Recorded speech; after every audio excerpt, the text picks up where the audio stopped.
Minnesota.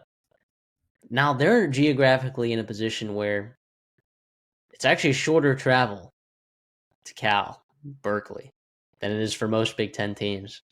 PJ Fleck taking those Gophers and a young quarterback without Darius Taylor, and you got to go in there as 2.5 point favorites, by the way, against Justin Wilcox and the boys over there at Cal, who's freshman 5-star phenom quarterback. Maybe took a bit of a dip down this week, but looked really good in week one.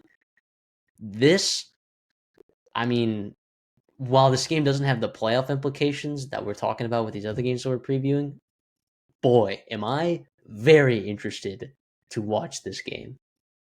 Yeah, absolutely. And too, there's some history there with Wilcox being the former Wisconsin Badgers defensive coordinator and obviously getting a nice win in the X game against Minnesota.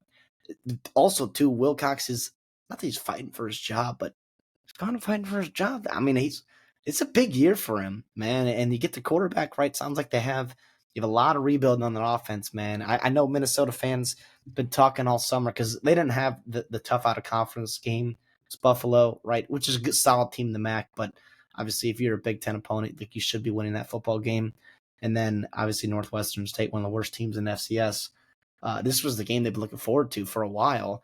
And you're seeing all these exodus of these offensive players. And it's like, well, what is Cal going to do when it comes to, September, September 14th, when they got to go, or the 13th, and get it done against Minnesota?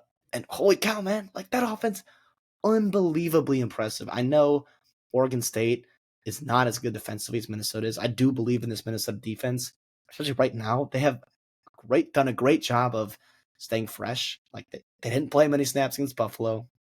You're gonna have to play much against Northwestern State, so you have a very fresh team, even though you're traveling across the country. That's why I'm not too worried about that travel there. And they also have had to do it before. Obviously, you learned a lot last year going to UCLA. They've done it before. PJ's had success traveling out west. I believe they played a game against Fresno State a long time ago. And I think it might have been 2019 or 2018, something around there. But can Cal? Obviously, the quarterback is very, very good. Can they run the football on Minnesota's defense? Right? Like, are they going to be able to do that? That front seven has been very impressive. I think the corners can be got from Minnesota. So that quarterback for Cal, he could have a day, man. He could run away with this JKS, but it'll be really interesting. And I'd also want to mention too, real quick, Minnesota's got a freshman quarterback as well, and he has looked extremely, extremely impressive. I know his stat line doesn't look fantastic week one. There were a lot of drops in that game. He should have been well over 300 yards and 3 touchdowns and 0 interceptions in that game. Yeah, he looked like the truth there. And obviously, they got some work to do in that wide receiver room. Plus, Cade Ulave is missing the first half due to targeting. He suffered it in that week 2 game, which is tough. Star linebacker for Cal, but they're also Justin Wilcox. I kind of trust him to kind of understand that, but that is a big loss there. Dude, every year they're pulling NFL talent on the defense side of the ball literally out of their ass. Like, it's insane. Yeah. I thought they were going to get obliterated, like, by Oregon State. I'm like, okay, you lose 3 of your NFL guys in the secondary. Caleb Woodson's starting, by the way. Buchanan there in your linebacker core. I'm like, like a team like Cal, how do you replace that? And they've impressed me so far. Sangapalutale as well. You got a chance here to exploit some of that Minnesota secondary. I'll take Cal plus 2.5, and I'll take it to win straight up. To be honest, sorry, I think it's a good matchup for Cal right there. Even though PJ, I know, has had success there. Sure, they'll try to get physical and run the ball. Drake Lindsey, to me, even he has more experience than Sangapalotile, but Not by you're much. looking, yeah, not by much. And honestly, even after watching 2 games, like, your gut trusts Sangapalutile over Drake Lindsey. Is Yeah, that crazy? absolutely. Even though Drake Lindsey has been very impressive. Drake Lindsey's been very impressive, and you and I, we've been high on Drake Lindsey for a while. You see all these rankings out, like, oh, what Power 5 team, Power 4 team has the worst quarterback situation. You see them in, like, the top 4 every single time. It's like, no, Drake Lindsey's pretty good.